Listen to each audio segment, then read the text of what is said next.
Hey, what's up, goalies? In today's video, I want to talk about an easy tip to help you guys get on angle with your T-pushes moving across the crease. This is something that no matter what age you are, you can end up struggling with this from time to time, just making sure that we actually line up square to the puck, belly button, nose, and chin in line with it. So I want to go over a couple things today that will really help you out with this, and especially if you're learning this for the first time. If you are a seasoned goalie, this tip should help you. Just be a little bit more consistent with it as well.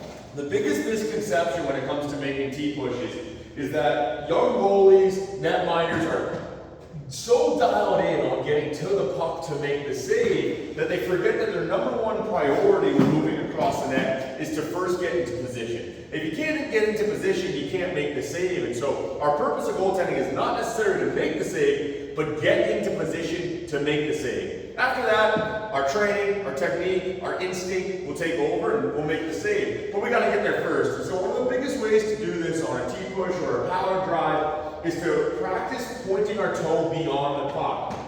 So for instance, if I'm set here right below the top of my crease and I point my toe at the puck and go for my push, everything on that shorthand side is going to open up. My left skate is going to be in line with the puck, but that's not going to help me because my chest is going to be thrown off and not on angle with the puck.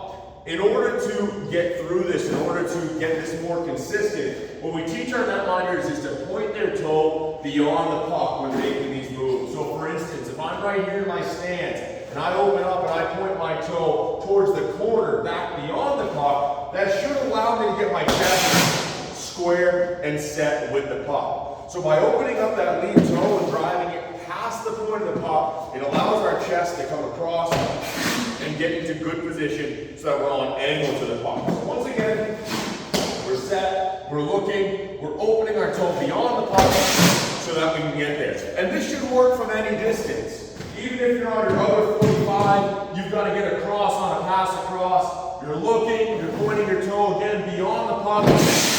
That's going to allow me to come across and get set. That's the first step. The second step, and another one that is constantly messed up, and that's absolutely okay while we're learning this move, is to work through the paint. I know you've probably heard it before, especially on rebound saves and reaction slides back through the crease. We want to work backwards, and the same can be said for our T-pushes and power drives. If I go straight out at the puck from the top of my crease, I go for my T-push, I point beyond the puck, but I move like this, I end up 1 foot in the white, 1 foot back towards the blue, and a wide open net. Because I move straight across the crease or across the ice. In order to get to this angle efficiently, we need to move back through the blue. If you ever watch the NHL guys play or watch them warm up, you'll notice every movement they do, whether it's a T-push or power drive, is back and out, back and out, back and out every single time. So for instance,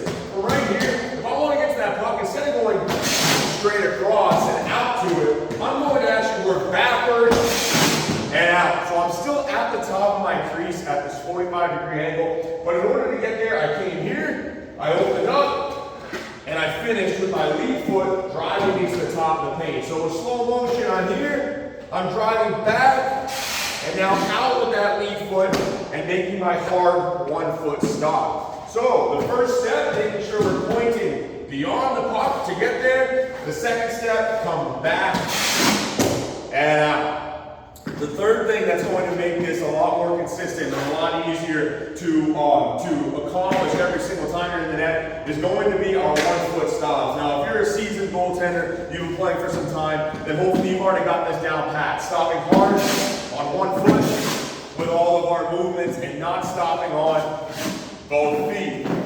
When we stop on both feet, let's say we do those first 2 steps correct. But if I go ahead and I stop on both feet, what's going to happen is I'm going to slow out. I'm going to drift, not be able to turn my body in time, or even drift myself way too far forward. And that's not what we want, obviously. We want to be able to come to a nice full stop. If we can't stop as a goalie, we can't make the save. We need to be able to get our feet set. So the third step here, guys, is making sure we stop hard on the front foot.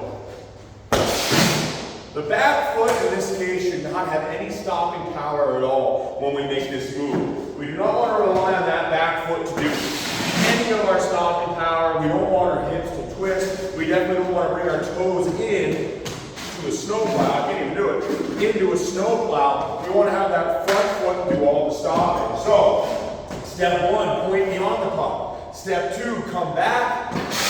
Step 3, stop hard on the lead skate. Now, a way that you can practice stopping hard on the lead skate, if you don't quite have that leg strength yet, is something I like to call a flamingo T-push. You can do this anywhere. You don't need to be in the net, but you just push and practice stopping hard on just the front skate, lifting the back leg up until you're fully planted on the front leg. We call it a flamingo T-push because flamingos are known for standing on one leg. So that's a great way to practice it, guys. Stopping hard on one foot and then resetting. So if you're struggling with your angles, especially on your T-pushes and power drives, really practice opening the toe beyond the puck every single time, coming through the paint and stopping hard to get to that angle.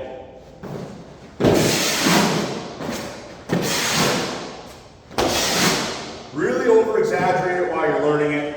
Have this be something you do the start of every single practice. Really dial it home. Practice, practice, practice. But remember, open the toe beyond the puck, work backwards, and stop hard on one skate.